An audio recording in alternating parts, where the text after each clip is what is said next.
Bonjour chers frères et sœurs en Christ, que la grâce, la paix, la miséricorde de notre Seigneur Jésus-Christ vous soit abondamment multipliée.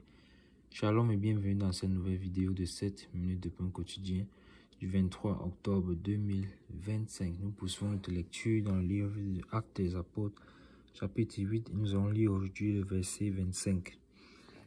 Et ce verset 25 là sera la fin de notre série que nous avons vue en ce qui concerne ce que le Saint-Esprit a voulu exposer comme cupidité, comme méchanceté, comme lien d'iniquité, comme ces choses-là qui ne doivent pas faire partie du milieu des enfants de Dieu.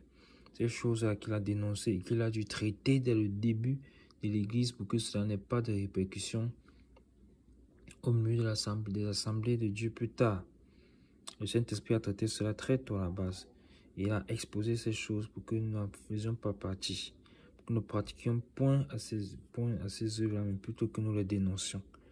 Nous les dénonçons dans nos vies. D'abord, quand on dit dénoncer, ce n'est pas se placer là en essayant de juger les autres, mais c'est dénoncer cela au travers de nos propres vies. C'est-à-dire que nous-mêmes, nous rejetons d'abord ces pratiques qui n'honorent pas le Seigneur. Et donc, dans ce verset 25, nous allons voir, c'est dans la fin de toute cette longue série-là. Et ce verset 25, qu'est-ce qu'il nous dit? Il nous dit, après avoir rendu témoignage à la parole du Seigneur et après l'avoir prêché, Pierre et Jean retournaient à Jérusalem en annonçant la bonne nouvelle dans plusieurs villages des Samaritains. Amen, amen, amen. Dans ce verset 25, en fait, vous voyez même qu'on a la ligne, en fait, c'est comme un verset transitoire, parce que par la grâce de Dieu, dans la prochaine vidéo, nous allons entamer un autre thème. Et donc, dans ce verset 25, ici, là, le Saint-Esprit nous met dans la lumière, encore une fois de plus, l'œuvre des apôtres.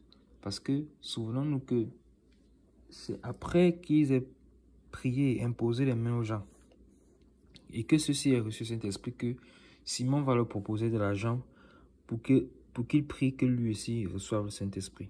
Mais les apôtres l'ont repris fermement. Et on avait vu que les apôtres avaient été détachés et dépêchés en Samarie pour venir continuer le travail que l'évangéliste Philippe avait déjà fait, c'est-à-dire que prêcher le nom du Seigneur, la bonne nouvelle du message de Dieu, la bonne nouvelle du Seigneur. Et maintenant, les apôtres sont venus donc prier pour les frères et sœurs afin qu'ils reçoivent le Saint-Esprit.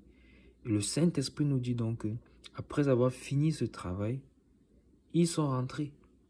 Les ouvriers fidèles, on les a dépêchés pour aller faire une mission, alors ils sont rentrés. Ils sont rentrés, ils vont certainement remettre le rapport, ils vont certainement donner un rapport qui va encore encourager les frères et qui va remplir leur cœur de joie de savoir que le Saint-Esprit, les frères et sœurs de la Samarie ont reçu le Saint-Esprit après qu'on ait prié pour eux. Mais cela va également leur apporter à eux aussi un enseignement selon lequel il faut faire attention à la cupidité. Parce que les apôtres vont certainement aussi leur raconter que voilà ce que nous avons vécu en Samarie. Pendant que nous étions en train de veiller pour le Seigneur, il y a un tel qui s'est levé, qui nous a proposé de l'argent pour que nous prions pour lui afin qu'il reçoive le Saint-Esprit. Parce qu'il y avait dans son cœur le désir d'être vu, le désir d'être connu, le désir d'être adulé par les autres. Et ça va servir aussi de correction pour l'église de Jérusalem. Que si quelqu'un avait de telles intentions dans son cœur, que cela soit également qui traite cela avec le Seigneur. Gloire à Dieu, parce que l'église de Jérusalem avait déjà traversé quand même ces étapes de la cupidité. Souvenons-nous qu'ils partageaient, ils avaient tous en commun. Ils mettaient tout au pied des apôtres. Les apôtres faisaient la distribution en fonction des besoins de chacun. Mais la parole de Dieu dit que je ne vous lasse point de vous dire la même chose, car pour vous cela est salutaire. Donc si on pense qu'on est arrivé quelque part, alors il faut toujours se contrôler, il faut toujours sonder son cœur dans le Seigneur, comme nous avions vu que ça devait être le cas également pour Simon qui devait le faire pour savoir quel état de son cœur, et nous avons été interpellés que nous aussi nous devons le faire. Et donc les frères et sœurs de Jérusalem qui certainement avaient déjà traversé cette étape de la cupidité, mais il est important que le Saint-Esprit revienne encore là-dessus pour les enseigner, parce que souvenons-nous qu'il y a toujours de nouvelles personnes qui donnent leur vie au Seigneur. Il faut donc répéter les mêmes messages pour que la bonne semence entre. pour que la parole de vie entre. Et donc, les frères et sœurs, les apôtres, ouvriers fidèles sont rentrés à Jérusalem. Et quelle a été l'attitude en rentrant à Jérusalem, mes bien-aimés? Ils rentraient en annonçant la bonne nouvelle dans plusieurs villages des Samaritains, encore une fois de plus. Encore une fois de plus. Encore une fois de plus, serviteurs de Dieu. Partout nous sommes interpellés.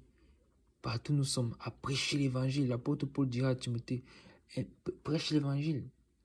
Insiste en toute occasion, favorable ou non.